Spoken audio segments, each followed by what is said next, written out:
Hello everyone, আজকে আমরা একটা সুন্দর একটা ট্রিক্স দেখব। সেটা হচ্ছে আপনি জাভাস্ক্রিপ্টের কোডটা যখন নোড.জেএস দিয়ে রান করবেন, সেই রান করলে আপনাকে বারবার টার্মিনালে গিয়ে কমান্ড দেওয়া লাগে।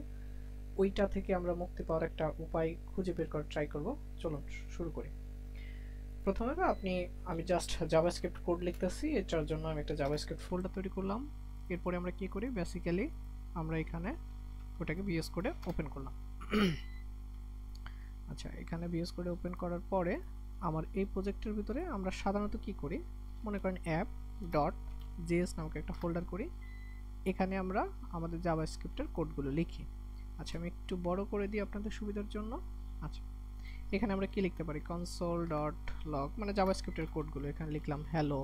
এখন এটাকে যদি আমি টার্মিনাল দিয়ে রান করতে চাই, তাহলে নিচে আমাদের যে টার্মিনাল, সেই টার্মিনালটা ওপেন করে এখানে আপনারা এখানে গিট ব্যাশ নিতে পারেন, বা আপনাদের যে টার্মিনালগুলো আছে পাওয়ার শেল বা যেগুলো আছে সেগুলো আপনি সিলেক্ট করতে পারেন। এখানে আমরা কি করি, আমরা এখানে লিখি নোড, তারপরে ফাইলের পাথটা হচ্ছে app.js। একটু খেয়াল রাখবেন, এখানে যে ফাইল পাথটা উপরে দেখেন জাভাস্ক্রিপ্ট, আর টার্মিনালেও জাভাস্ক্রিপ্ট, তার মানে আমরা একই ফাইল পাথে আছি। যদি কখনো আপনার ফাইল পাথ চেঞ্জ করতে হয়, মনে করেন আপনি ফাইল পাথ চেঞ্জ করে সামনে যাবেন, উপরে যাবেন, তখন সিডি কমান্ড দিয়ে করতে হয়। আমি আর এটা দেখাচ্ছি না। এখানে লিখলাম নোড, তারপরে আমার ফাইলের নাম app.js। এটা যদি লিখি তাহলে এই কোডটা আমার এখানে রান হলো। এখন মনে করেন কোনো কারণে আমি হ্যালোটাকে এখানে লিখবো হচ্ছে হ্যালো ওয়ার্ল্ড। এখন আবার যদি আমার নতুন করে আপডেটটা দেখতে হয়, এটা সেভ করতে হবে, আবার টার্মিনালে গিয়ে আমার সবসময়ের জন্য লেটেস্ট টার্মিনাল কমান্ডটা কিবোর্ডের আপ অ্যারোতে থাকে। আমি এটাতে ক্লিক করলে ওই কমান্ডটা পাচ্ছি, আবার এখানে দিলে এটা। কিন্তু এই বারবার রান করাটা যদি আপনার কাছে প্রবলেম মনে হয়, তাহলে তার একটা সলিউশন হচ্ছে আপনি এখানে লিখবেন node dash dash WATCH watch, এরপরে app.js।